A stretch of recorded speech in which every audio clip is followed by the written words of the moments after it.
الحمدللہ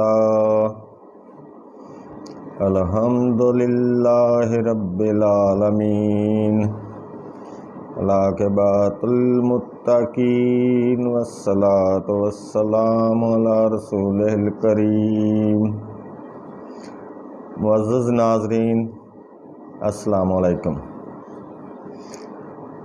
نبی کریم صلی اللہ علیہ وسلم جوان ہوئے تو تجارت کی طرف آپ صلی اللہ علیہ وسلم کی توجہ ہوئی۔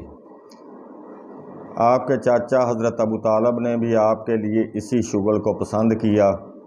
آپ تجارتی قافلوں کے ہمراہ مال تجارت لے کر کئی مرتبہ گئے اور ہر مرتبہ منافع ہوا۔ لوگوں نے آپ کو بے حد امین، صادق، راست کردار اور خوش معاملہ پایا۔ قبیلہ بنو اسد کی ایک معزز خاتون ختیجہ بن خویلد قریش میں ایک مالدار عورت سمجھی جاتی تھیں۔ وہ بیوہ تھیں۔ ختیجہ رضی اللہ عنہا اپنے کارندوں کے ہاتھ شام، عراق اور یمن کی طرف مال تجارت روانہ کیا کرتی تھیں۔ نبی صلی اللہ علیہ وسلم کی دیانت و امانت کا شہرہ سن کر انہوں نے اس امر کی خواہش ظاہر کی کہ نبی صلی اللہ علیہ وسلم ان کا مال تجارت لے کر شام کی طرف جائیں۔ آپ نے اپنے چاچا حضرت ابو طالب کے مشورے کے بعد اس خواہش کو منظور کر لیا۔ چنانچہ آپ حضرت ختیجہ رضی اللہ عنہ کا مال تجارت لے کر شام کی طرف روانہ ہوئے۔ اس سفر میں حضرت ختیجہ رضی اللہ عنہ کا غلام میسرہ اور ان کا ایک عزیز خزیمہ ابن حکیم بھی نبی صلی اللہ علیہ وسلم کے ہمراہ تھے۔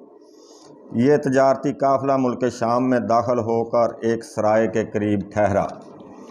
اس سرائے میں ایک راہب رہتا تھا جس کا نام نستورہ تھا۔ نستورہ نے نبی صلی اللہ علیہ وسلم کو دیکھا تو اپنے کمرے سے بعض کتب سماویہ لے کر آیا۔ وہ کبھی آپ کو دیکھتا، کبھی کتب سماویہ کو پڑھتا اور پھر موازنہ کرتا۔ اس عجیب کیفیت کو دیکھ کر خزیمہ کے دل میں شک پیدا ہوا۔ اس نے بلند آواز میں یا آل غالب کہا، یعنی اے آل غالب جلدی مدد کو پہنچو۔ یہ آواز سن کر قافلے کے تمام قریش دوڑ پڑے۔ نستورہ اس طرح سے قریش کو آتے دیکھ کر وہاں سے بھاگا اور اپنے کمرے کی چھت پر جا بیٹھا اور قافلے والوں کو بتایا کہ خطرے کی کوئی بات نہیں۔ میں اس شخص کا جو تمہارے ساتھ ہے کتب سماویہ کو دیکھ کر موازنہ کر رہا تھا۔ نبی آخر الزمان کی جو علامات اور خط و خال ہماری کتابوں میں لکھے ہیں وہ سب اس میں موجود ہیں۔ یہ سن کر سب کو اطمینان ہوا۔ اس سفر میں آپ صلی اللہ علیہ وسلم کو بہت منافع ہوا۔ اس طرح آپ صلی اللہ علیہ وسلم کئی مرتبہ حضرت ختیجہ رضی اللہ عنہا کا مال لے کر بحرین، یمن اور شام کی طرف گئے اور ہر مرتبہ تجارت میں خوب منافع ہوا۔ نہ صرف مکہ مکرمہ بلکہ تمام ملک عرب میں آپ کی نیکی، دیانت، امانت اور راست بازی کی اس قدر شہرت ہو گئی تھی کہ لوگ آپ کو نام لے کر نہیں بلکہ الصادق یا الامین کہہ کر پکارتے تھے۔ لوگ انہی ناموں سے آپ کو پہچانتے اور یاد کرتے تھے۔ آپ صلی اللہ علیہ وسلم کی دیانت، امانت، پاک بازی، شرافت وغیرہ حضرت ختیجہ رضی اللہ عنہا سے پوشیدہ نہ تھیں۔ اگرچہ مکہ کے شرفاء عمراء میں سے ہر ایک ختیجہ رضی اللہ عنہ سے نکاح کا آرزو مند تھا، مگر انہوں نے خود اپنی ملازمہ کے ذریعے سے نبی صلی اللہ علیہ وسلم کی خدمت میں شادی کا پیغام بھیجا۔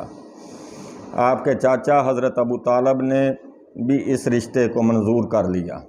حضرت ابو طالب نے ہی خطبہ نکاح پڑھا۔